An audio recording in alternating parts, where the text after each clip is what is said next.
I'm done. Once a switch axe main, always a switch axe. Pidgey hunts.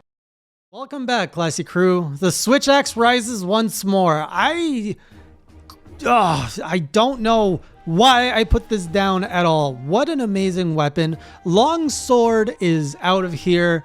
What terrible things I will say to Longsword today. So we're going to be covering two streams because I have been just flooding this place with 12 days of Hey J videos. So we're going to be talking about the last two streams, which is covering close to the end of low rank. I thought I would be in high rank at this point, but the Longsword has been holding me back. I'm just going to come out and say it. So we're going to be talking about some hunts: Volvidon, Diablos, Rathalos, Sparioth, and Agnaktor. I know it's pronounced more like Agnaktor or something, but I can't stop saying Agnaktor, which just sounds funny to me. Lots of stuff happened in the last few weeks. Lots of old friends showed up, and I have abandoned my foolish ways of trying to be a Longsword user. It's just not happening. I mean, I guess that's the most controversial piece, so let's start with that. As I've been progressing in low rank, something has not been happening, and that is I, as a hunter, have not been progressing very well. Usually in low rank, there's a sense of the difficulty stays with you. I always felt like I was not closing the skill gap or the difficulty gap, and I'm only in low rank, and every new monster that's introduced, I'm always like, oh, this is so difficult. How am I going to survive high rank and G rank at the rate I'm going? Because right now everything feels so freaking difficult. I'm not going to survive high rank and G rank. And my biggest complaint, I would say, is the fact that with my Longsword, so here's how I understand Longsword. First, you have a Longsword.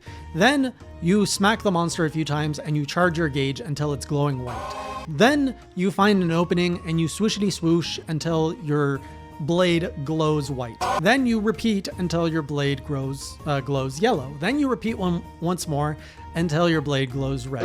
And then you go freaking ham on the monster and your DPS is through the roof. My problem is at step 2, I think, where I cannot hit the monster consistently enough, often enough, to make my gauge go up. And when I finally do, I can't create an opening for a swishity swoosh. So my DPS on this thing is always locked to the lower end. And I really don't understand. I thought I would by now understand how to play better with this thing. I just can't. I cannot hit things. And I think the straw that broke the camel's back is freaking Barioth. I would go for a hit, he'd jump out of the way. I would go for a hit, he'd jump out of the way. And then he would smack me and body check me. And I'm just like, I just want to hit you. And it's always like the sword is so slow and you got to hit so many times. And the monster's moving so much, you just cannot. So I was like, you know what? This is not working for me. The Longsword is not working. I need to switch. And 2 streams ago, I was already starting to feel this. I forget what I hunted. No, I don't. Wait. Oh, so the Volvidon was the first new monster I hunted. And honestly, that one was kind of fun. I preferred it once again in this one versus Rise because he felt bigger. I felt like I could appreciate the Volvidon monster model more. And it just felt more armadillo. Like if you put them side by side, yes, Rise and 3U, they're both armadillos, but it just felt more of an armadillo in 3U. I can't quite explain it. Maybe it's because it felt bigger, it had more detail. I can't believe a 3U game had more detail than a Rise game, but just better impression. It's a consistent theme in 3U. And I dabbled with the Lance. Now I don't know why it was the Lance. Oh, I'm still scarred from the laggy failed quest I got 3 weeks ago. Like that still echoes in my mind. The fact that I could not beat the laggy and I was really frustrated in that quest. That was the capture quest because I carded 3 times. I couldn't get damage up fast enough. And on most of my hunts, they're going 20-30 minutes. Like I'm clearly having a DPS problem. It's not my armor. And I got an attack jewel, so my attack is now at +2. And everything else is just taking so long. I feel my DPS should be higher. So I played around with the Lance. The Lance isn't for me. I'm not about standing in one place and going pop, pop, pop, pop. Just that's not for me. I like to move around the monster. I don't like to be in immovable rock. So I went up against Diablos once again with the Longsword. And, you know, Diablos and I, we go back. And I was getting a little bit of PTSD because I'm like, well, I'm not feeling confident in 3U. Here I go with a weapon that I clearly have not mastered properly. And the Diablos fight was a struggle. If my sword was not losing sharpness from bouncing, I was having troubles creating openings to do swooshity swoo, and I could only get like 1-2 hits, and then I had to dodge out of the way because Diablos was coming at me fast. That was a long fight that went, I think, over a half hour. I thought I was either going to time out or cart. Like, I was getting exhausted fighting freaking low-ranked Diablos, and this was not working for me. So after that, and Diablos was once again intimidating, I have to say. It gave me some very similar vibes to my world encounter. So I was like, all right, let's try Rathalos, my old pals. And Rathalos was a fun fight with a longsword. So it's crazy like how the matchup can really change your experience. I had also grinded out a better sword for Rathalos because I did suspect my sword was maybe just under upgraded. So I leveled up to a Ragi sword. And this one inflicts poison. And I think it's one of the bigger, the more advanced swords I can get. After that, the parts just aren't available to me. And going up against Rathalos, I felt Rathalos created more openings for me to punish him with. And I don't know if I really don't want to say it's because I know Rathalos better. I don't think I do. But he was just, I don't know, like something clicked where I'm like, oh, he's about to land. So before he lands, I can like get my sword out so that when he lands, my sword hits. And then I can get 2 more hits before he prepares his next attack. It was just the amount of time he had to attack with Rathalos between his attacks was better for Longsword. And I had a really good fight with him. And he was getting poison.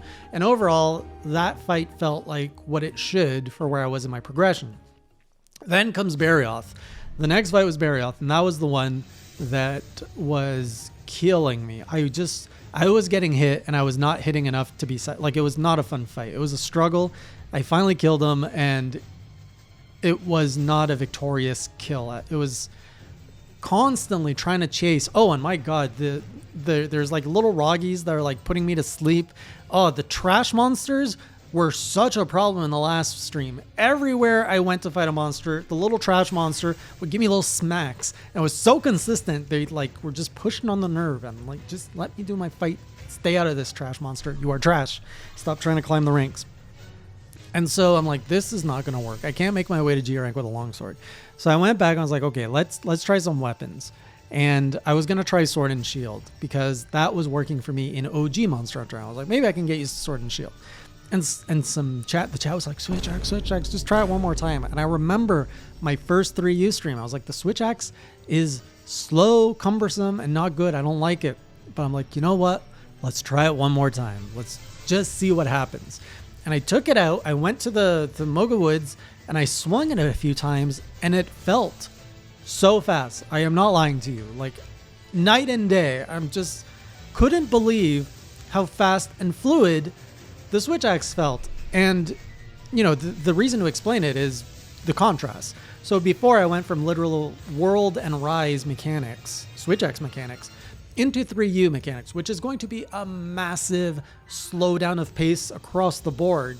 But to me, I don't know, I think I related it more to the switch axe. But now that I've been weeks and weeks in the 3U world, moving around, understanding how fights are, I think putting the old world switch axe back into my hands now, I can appreciate it more for what it is. And I've I've kind of forgotten the mechanics of being able to roll and then switch into your weapon. So, you know, now that I'm more used to this more strict, tighter gameplay of 3U where it's, no, you watch the monster, you dodge the attack, and then you create your opening. And I'm like, oh, I can get like 2-3 hits here. Oh, I can switch to sword here. It's not like the switch axe of World and Rise where you are constantly dealing damage, but in the mindset of get your attacks, reset, adjust, get your attacks, reset, adjust, I'm like, I can probably make this work. And I started looking at the numbers. I was like, oh my God, the switch axe can get a lot more damage than the longsword without the whole charging business. And, you know, that's the game of the longsword. You have to charge it up to get really its full potential out. Whereas the switch axe, there's a bit of charging, but for the most part, if you are just swinging the axe around, you're still going to deal some good damage. And so I went out and I practiced on a few lower rank monsters just to get a sense for it. And it was it was feeling a little bit clunky, but I was getting my hop, and oh man, I missed the switch axe hop. It just felt so good. You're in the monster's face, smack, smack, hop, and that little hop is just everything you need to often dodge things. Now I say that now. I've heard 3U have some really unforgiving hitboxes. I haven't met them yet, so we'll see. So I upgraded a switch axe because I definitely was feeling a lot more comfortable with it. So I spent 2 hours freaking farming Nibble Snarf. We went to multiplayer because I needed 3 claws from a Nibble Snarf, and oh my god, hunted so many Nibble Snarf because the RNG was just not dropping claws for me. So I finally got to see what happens when you bomb it, when you bomb the Nibble Snarf and you can fish in it. And oh my god, I couldn't get it until multiplayer because when I tried to fish it, a little stupid fish smacked me and then my bombs weren't working. There's one cool thing I really did. I'm really proud of it. So I really want to pull off my invasion sensation. It's different because you don't stick this one in the monster. You just kind of burr on the outside. So I was about to, I'm still going to call it an invasion sensation. It's just not so invasive. Invasion sensation on the Nibble Snarf. And you turn around and I blew, I did the blast around his mouth, and that created the same effect as if he had eaten a bomb. So he's open. I didn't even know you could do that. I'm like, oh my god, I can invasion sensation and into it, like, you know what I mean. And I was so excited. I tried to replicate it, but it didn't happen. So anyway, I fished him out, and yeah, it was kind of cool to fish him. I don't see what the big idea was. I thought I was going to get something out of it, but in multiplayer, everyone else was fishing him out, so I saw a lot more of that. But the fact that you can use booms from your freaking switch axe to blow up the Nibble Snarf just made me fall that much more in love with the switch axe in 3U. So anyways, I did a cool thing. Got all my parts, all my claws, and I upgraded the axe to the strongest switch axe I could get right now in the water class. So I took the Ludroth axe and I leveled that up to the max I could. So now we're going in, and the next one is Agnaktor. We've also been, I have now learned that the monster I think we are aiming for is this legendary Cetus or Cetus. Sounds silly. I'm probably pronouncing it really bad. Cetus? No, it's C. It's definitely not Cadus, which is what I originally called it. Cetus. So yeah, we're after him, but I got an Agnaktor first. I had met Agnaktor in Stories 2, so very cool to see him here in 3U and see how he moves. I knew about his chomper like sound, which is very iconic. I love it. The clack, clack, clack, clack. Fun fight. Really love it. I love that there's lava on him that you can actually like smack away. The fact that I could actually smack a lot with my switch axe made it even more rewarding. Beautiful dance. I'm having more fun in 3U now that I've moved to the switch axe, and it just feels familiar again. It feels so good, and I can't wait until I leave the old world. Actually, I'm going to be playing Rise soon on PC, and like to go, actually that's probably going to mess me up, but to go from like old world switch axe to new switch axe, oh my god, that's going to feel like so buttery smooth. I think just to not impact my 3U switch axe gameplay, I'm going to avoid switch axe in my Rise second playthrough, and I'm going to use some other weapon. Maybe the Longsword. No, probably not. Something. I don't know. I'll play with something else. So yeah, I don't know what's after Agnaktor, but I'm pretty sure now with my switch axe in tow, we can finish village rank in 3U, and I can finally move on to stage 2 of this quest, which is high rank. So looking forward to seeing what waits for me there. Looking forward to see how the switch axe carries me through this game now, and how I'll develop a gameplay for it. So I'll see you on a stream, twitch.tv/HeyGOfficial. If you don't watch streams, I'll see you on the next journal. And until next time, keep it classy.